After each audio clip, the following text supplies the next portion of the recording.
waiting for one spreadsheet, John, and then I'll reply to you and Russell, Anthony.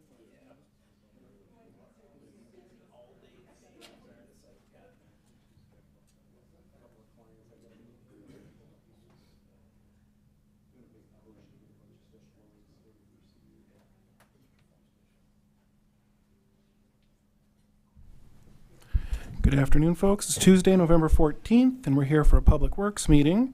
We're going to start this off with a roll call and determination of quorum. Roberts. Here. Pettigrew. Here. Lehman. Here. Ham. Here. Roseland. Here. A quorum is present. Next up is general public comment, and I don't see any public comment speakers. We're going to go ahead and close that. We're going to go on to consent items 1 through 10. Would my colleagues like to pull any item for discussion?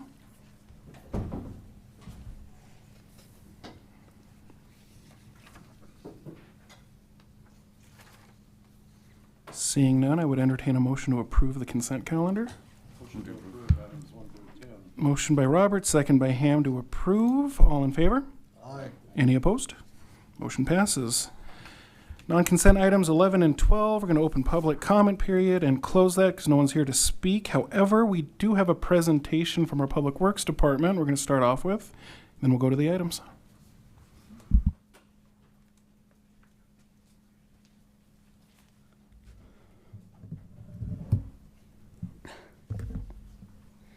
Chairman, thank you again for allowing me to come and speak to you one more time. I know that this conversation or decision that you'll eventually have to make is a difficult one, and we are very sympathetic to that. We have tried our best to give you some information that you can take with you. You will see that you have a handout that was, I believe, placed in front of you. You can share that with all your, with the residents or constituents. You will also were given last Thursday, I apologize for it being late in the evening, but you were given a read-ahead packet as well. That included a brief summary of the utility rate study and how it was performed. It also included a couple of exhibits, so you can take that with you as well and really dive into that at your leisure. With me today, as we progress forward through this process, we have Dustin Hamilton. He's from HDR. If you have some detailed questions about the study, we will try to answer those as well. We have our water superintendent, Eric Boyda, with us today. We also have our water reclamation superintendent, Dave Van Cleve. I have Stacy Titus is there, also the assistant public works director. His piece of this is really the CIP portion. We also have directors Dale Tech and Daniel Ainsley to help with this presentation as well. Recently, again, you were provided that read-ahead packet. We do not intend to go into great detail of how the study was conducted. The primary goal of today's presentation is to really talk about the challenges that we face within the utilities and then reference that, that packet that you have.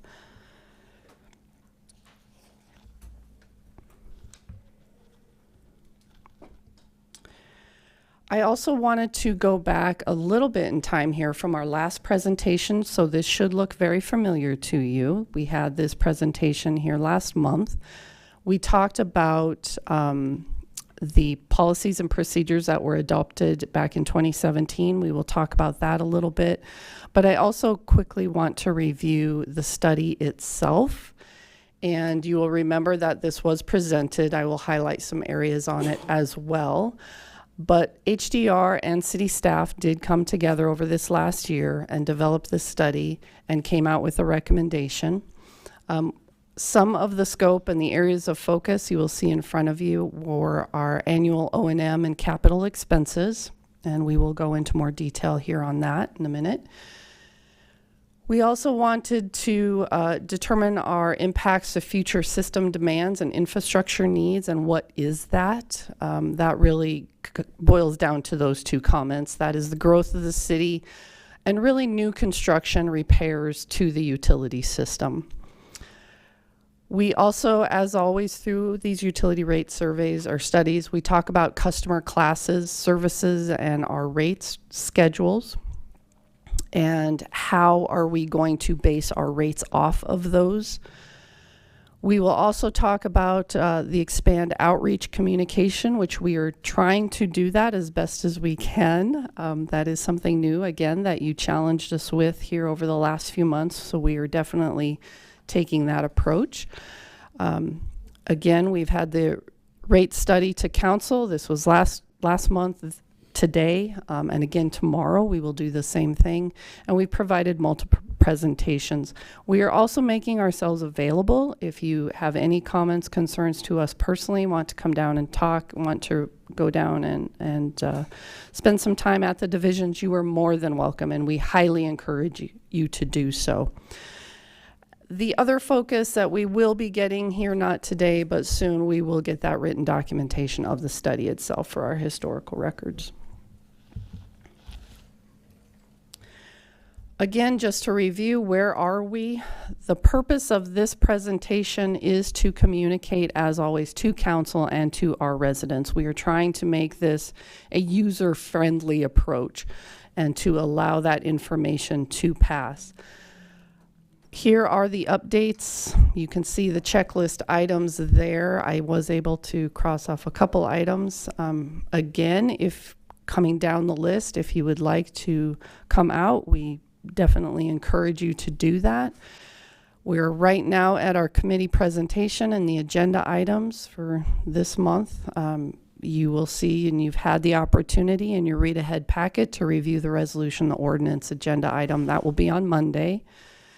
And then hopefully January 1st is when these rates will take effect. That is our plan if that is approved. So again, if you have any questions, please feel free to communicate with us.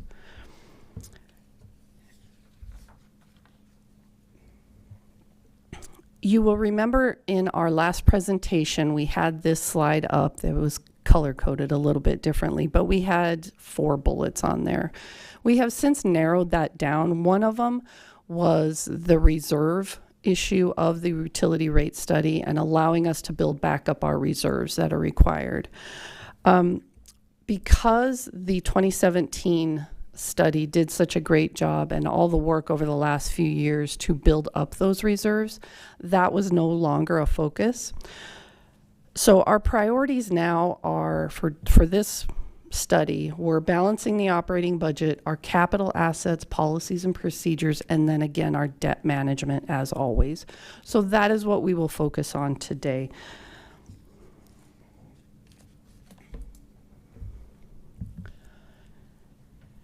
Now, I realize that some of you have a very good understanding of the utilities, and I don't want to belabor that, but some of you are new, and I also understand that residents may be watching this video, so I want to kind of narrow this down a little bit and provide you some basic information of the utilities. Like some of you or some of our residents, when I started, I had no idea how water entered my house. I turned on the tap and there it was. There is a significant process to that. And some of you also may know that water that you receive or the residents receive at our on demand essentially comes from basically the snowpack that we get each year up in the hills. It travels down through Deerfield Dam, which we've talked about, Pactola as well. It can also enter into the aquifers. From there, it will travel various miles through our infrastructure to the Jackson Springs or Mountain View treatment facility. And through there, it's distributed through booster stations and into your home. We also have it travel through our reservoirs, which are basically those water tanks on the hill, and then it goes through our homes. So it's there whenever you turn on the tap. Once it exits and goes down the drain, you've used it, it goes down the drain. Again, that goes through our infrastructure, may pass through several lift stations, and out to our water treatment facility out towards the airport. And then it's treated there and goes right back into our creek. So that is basically the simple version, and my superintendents can add to that, but that's pretty much what I've learned through this process. But it is there on demand, and you will understand that when a break in that system occurs, everybody knows about it immediately because their water is not there when they need it. We are very cognizant of that fact, and in fact, we are responsible for the undertaking of that process. And there are various critical points in that system for failure. So some of the challenges that we have are listed here in front of you. We have our age of our system. Okay. Our water reclamation facility out towards the airport and our Mountain View treatment facility were built in the 1960s, and they're still in use today. They've had various upgrades, but they're still going. Jackson Springs Water Treatment Facility was built in 2013, and it is really our workhorse. It is in operation every day, all year long. It's also important to touch on Pactola Reservoir and the Deerfield Dam. We do have O&M costs for those dams. They are a responsibility to maintain those dams as well. Going back down that list into some maintenance, we do have an extensive maintenance program. That is what our operators do every single day. But we want to improve on that, and we want to build that a little bit better in that we want to standardize our tracking and reporting maintenance activities so that you and our residents have that information. We also have some challenges with our inventory control and bringing that up to current modern standardization. Data collection, of course, as always, and failure analysis. That's an engineering term. So basically, we try to predict when things are going to fail. So predictive failure is what we're looking for there. We don't have a really good way to do that currently, but that's where we're moving towards. We would be remiss if I didn't discuss our current economic climate. Currently, supply chain issues. You're well aware of that, as is everyone. We are fighting that process. That kind of goes back into our inventory control. We're trying to adapt that to meet current supply issues. Our inflation, of course, and really another issue that you may not understand is our support contract availability here locally. We depend on a lot of local businesses to help us maintain these systems, whether that's through trades or engineering, different aspects. And that availability here in Rapid City can be stretched pretty thin. Our workforce, we have this discussion at council and every day here in Public Works. That is always a challenge. We are always working very hard for retention, keeping our operators and our workers employed. How can we keep them with the city for as long as possible? Training, again, we have to be able to give them the training that they absolutely need. And the biggest one there is competitive wages. Don't forget that the operators that work for the city are also, those hires are also in the same hiring pool as our local businesses as well. So we are always trying to get competitive wages and meet our needs with our employees. And lastly, there is just some numbers for you to review. 366 miles of sewer mains across this city. We have about 9 lift stations. We have a new one out at the airport that we also maintain that's coming online. 493 miles of water mains, 7 reservoirs. Again, those are those towers and tanks that are around town. 7 booster stations, and our 6 wells that we have to maintain. All of that requires constant maintenance.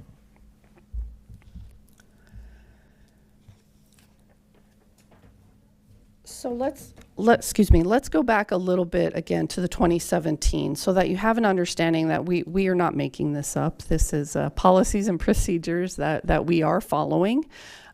This is nothing new. Again, I talked about this a little at our last presentation, and this is from the 2017, which I gave you copies of last time. The requirements for these divisions and for our utility rate study is that we have to be self-supporting. We call these are the enterprise funds.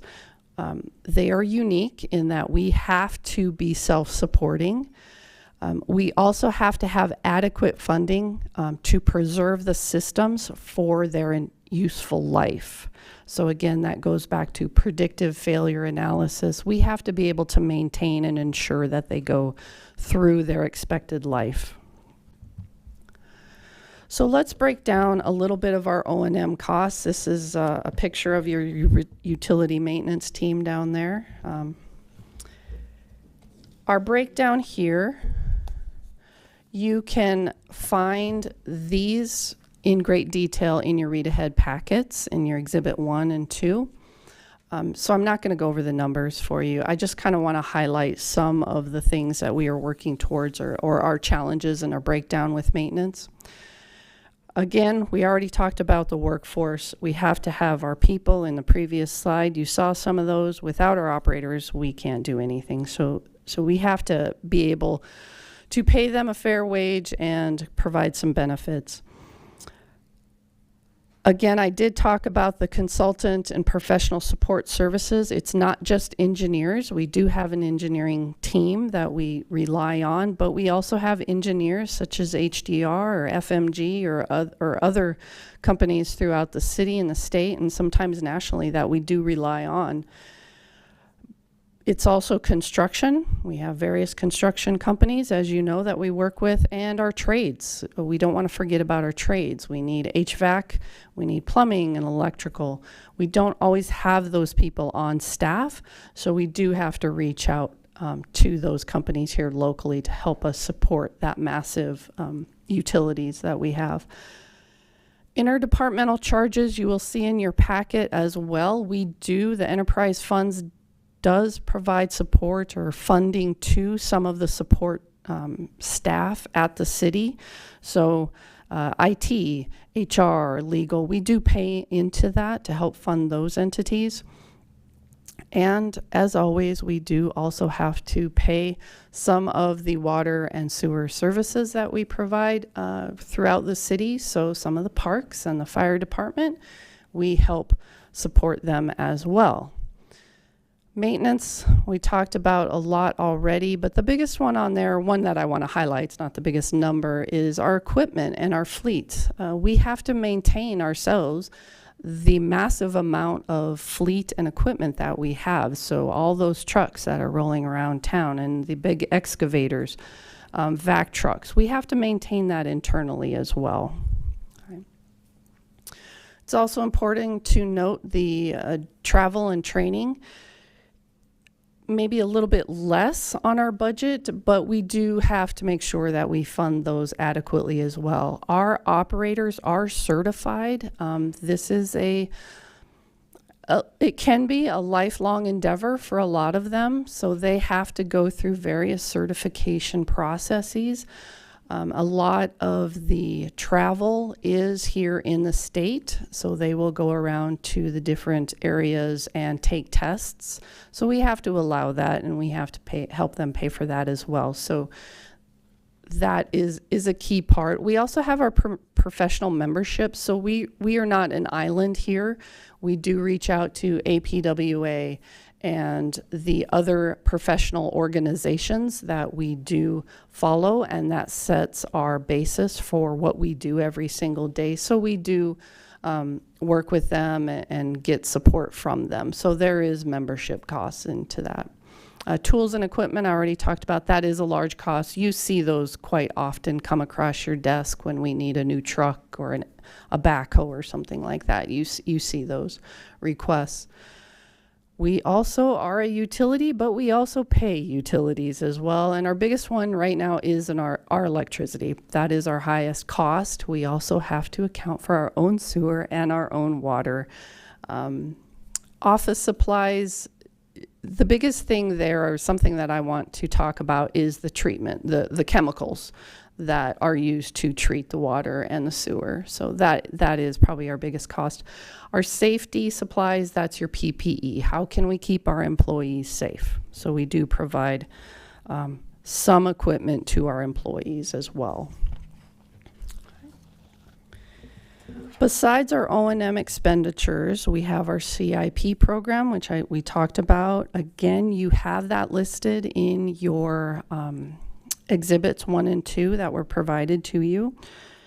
And again, you can reach out to us if you have any questions with those. Essentially, these are our large-scale projects.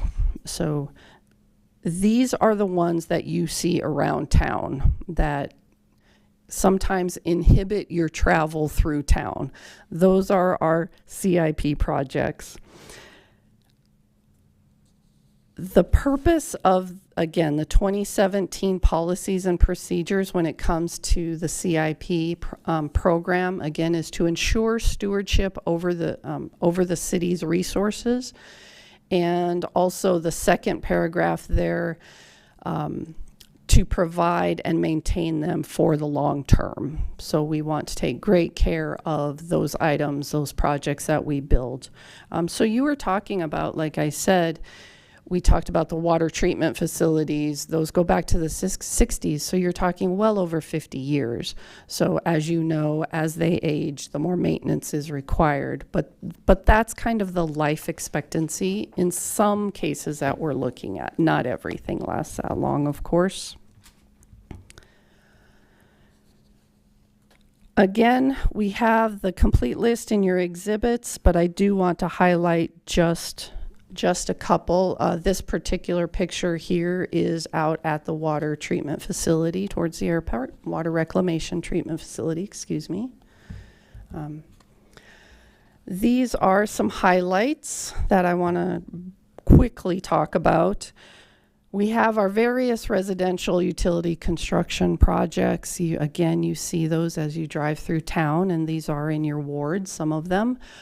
So whenever we do a road assessment, we are always looking at the utilities underground, so we don't have to dig up the road twice, hopefully, is our goal. Primarily water and sewer in this case. We also have in there a couple booster stations. So our Shepherd Hills booster station is planned. We have the Mountain View water treatment facility. Again, that's over 50 years old, so we need to start looking at a new one. Again, with the growth of the city, we're also looking through our master plans and looking at their east side surface water treatment facility as well, and that would be new. We have a Elkville lift station. Again, the airport one was recently completed. And I also kind of want to highlight the annual water rights acquisition. So we are very cognizant of our water rights and very protective of them. So we do set aside annual funds to purchase water rights.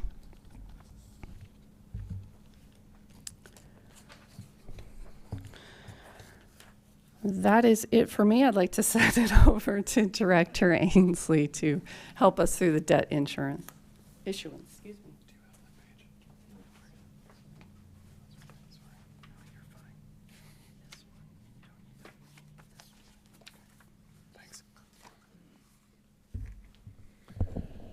Good afternoon. A couple things to bring up when we're looking at some of these larger capital projects. The philosophy that's been used in adopting or presenting this utility rate study to you is that there would be some additional debt issuance. Right now may not seem necessarily the best time to take out debt, but I think what's important to note is that the city is able to take advantage of the State Revolving Loan Fund, SRF, which has a subsidized rate. And so I think right now it's about 3.25%. What that allows us to be able to do is to, once these projects are ready, we're able to begin construction on them versus saving up the funding necessary. If we were to wait until we saved up enough funds, then of course our ongoing operations and maintenance costs of those facilities would continue to escalate every single year, plus the overall cost of inflation would drastically increase the cost of those projects. So while right now it may seem an odd time to necessarily look at and plan for taking on additional debt, that is the reason why it's included within this plan, is because it actually financially does make prudent sense. With that being said, some of the previous projects that the city has made use of this SRF loan funds include the Jackson Springs, as well as the waste treatment facility. Upcoming projects include continued expansions of our wastewater treatment facility. Sorry. Okay. Sorry about that. Also, our Mountain View treatment facility, our East Side water treatment facility, as well as various maintenance facilities, or the larger maintenance facility for our fleet. Again, why that's important is if we were to try to look at paying for it with cash, you would have to increase the rate substantially for a couple of years to be able to bank up enough funds. By taking on some additional debt, you're able to amortize essentially those payments over the entire life of those projects. Is there anyone else? Dale?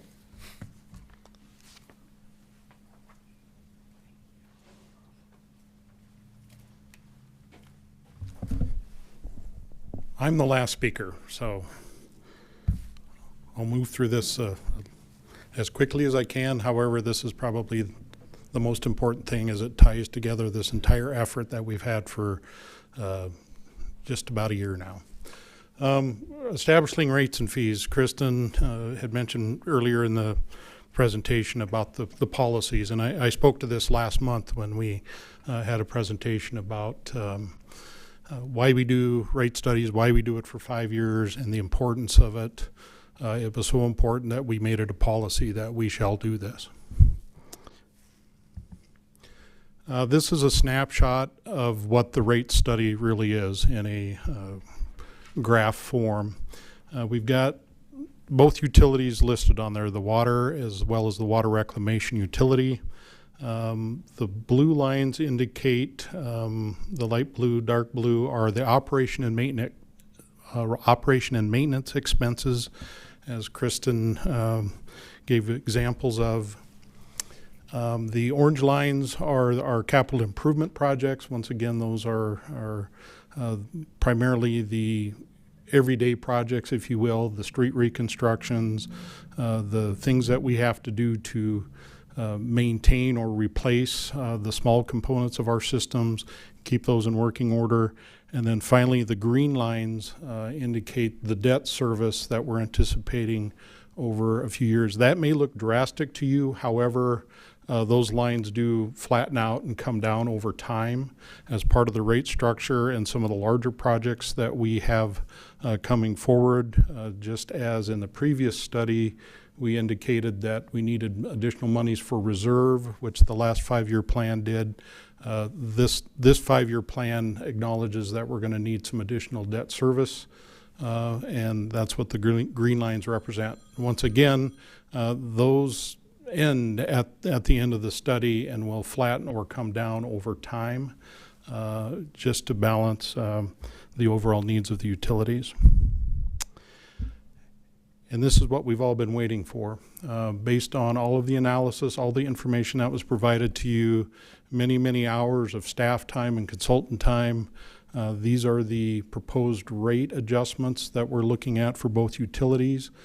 For the water utility, 10% increases per year over the next 5 years.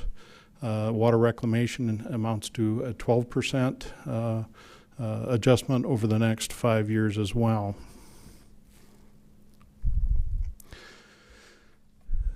This graph really puts things into perspective as far as an average residential customer. If you look at the top, that is a water customer. We start at the very left-hand side showing really what the first part of the bill is, and that is what's called a fixed rate or a fixed part of the fee.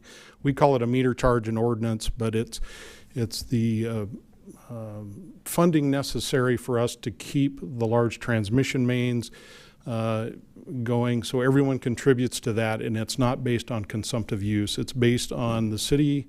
If you're hooked to our city utility, we guarantee you service 24/7, 365, and this is the fee that allows us to plan our systems so that we can provide that service on demand.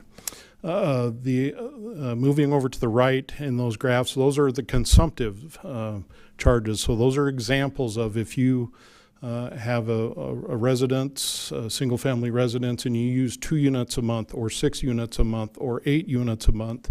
Those are examples of what your bill will be today as compared to January 1st, 2024, if these rates are adopted. Just for your example, or just for your purposes, the average resident uses about 7.5 units. So about the center of that graph, the 8 units is about what the average resident in Rapid City pays for water. The same can be said then about the sewer down below. We've got the fixed charge or the fixed fee, and then I believe the average units that most residents have is about 6. So once again, about in the middle of the graph there. So you look at the percentages, and 10% is a significant amount. However, in comparison to what our existing rates are, in this form, it doesn't appear to be quite as drastic. Our bill, we fully acknowledge that our utility bill lacks clarity. Most people get it, they don't know what it means. I know, thanks to Alderman Lehman, he brought this up the other day that I don't know what I'm being charged for, and there's a real simple way to compute that, and we anticipate getting this information out to folks, maybe even making some improvements to our utility bills so people can actually see the 2 charges that they're paying, the fixed component as well as the consumptive component. I know when you go online and look at your utility bill, you can see a breakdown of the different divisions and pennies going here and there. That's all for internal. That's an internal finance function, but really our published rates, it's very easy to compute what your utility bill means. And then finally, the City of Rapid City has had a utility rate relief program. We acknowledge that there are folks in our community that do need assistance with their utility bills. So this has been in existence for a number of years. We do have participants in it. We encourage this every year. I believe we do a media blast. I think it's around the first of the year normally about our utility rate relief program for people to sign up. There are thresholds that have to be met, age and income. But once again, we like to showcase this program that we have, as it's a very important thing for our community. And finally, before we get into any questions, items 11 and 12 in front of you today. One is a fee resolution. I believe that's item number 12. That includes both the water and water reclamation proposed rates.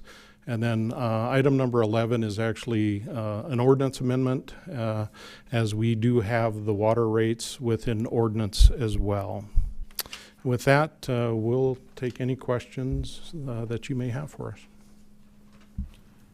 Mr. Pettigrew. Director Tech, how many gallons per unit? 748 gallons. The industry is divided into 2 camps.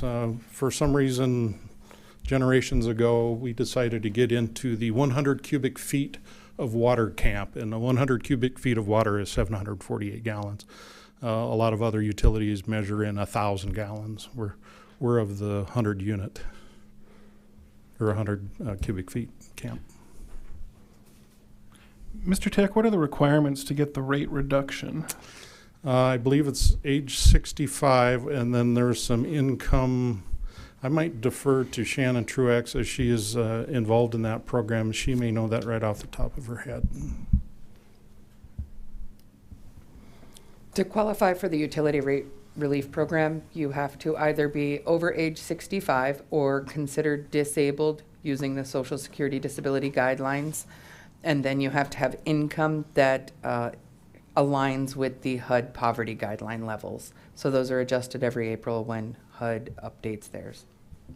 Thank you, Shannon. Thank you, Dale. Mr. Roberts.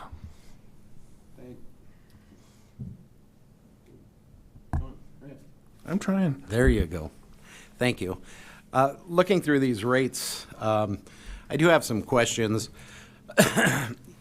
As far as meter charges, and, you know, I noticed there were some significant changes for some of the larger size pipes in multifamily and commercial, and and my question is, you know, we're trying to find ways to incentivize some of these low-income housing providers to come into town, and this looks like it's going to raise their water rates quite a bit on some of these bigger projects.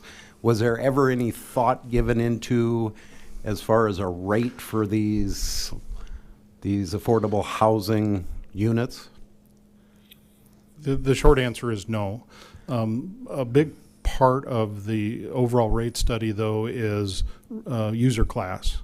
And you have to divide up, you know, what is fair and equitable amongst all the users, and make sure that those costs are as close to what it really costs to provide that service.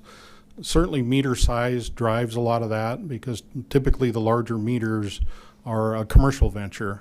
It may be low-income housing, however, it's still a commercial venture. We did not make any distinction for a very low-income housing in this study. Okay. And the only reason I ask that is because I think as a council, this has been a discussion for years and years about how we can incentivize some of these providers to come into Rapid City, and what we can do to help it make it more economical for them to be there here. So it was just a question. Thank you. Thank you, Mr. Roberts. Anyone else? Thank you for the presentation, Mr. Tech. We'll move on to item 11, introduction and first reading of ordinance number 6596, an ordinance to revise the rates charged by the city's water utility by amending section 1308-400 of the Rapid City Municipal Code. I think that Daniel already pretty much talked. Make a motion to. Motion to approve by Roberts, second by Ham. All in favor? Any opposed? And item 12, resolution to amend rates to be charged for 2024 through 2028 for water and water rec. I move to approve. Motion approved by Roseland.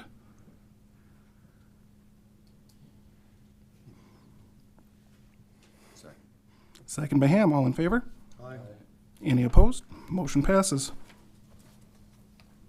Motion to adjourn. Motion adjourned by Roberts. Second.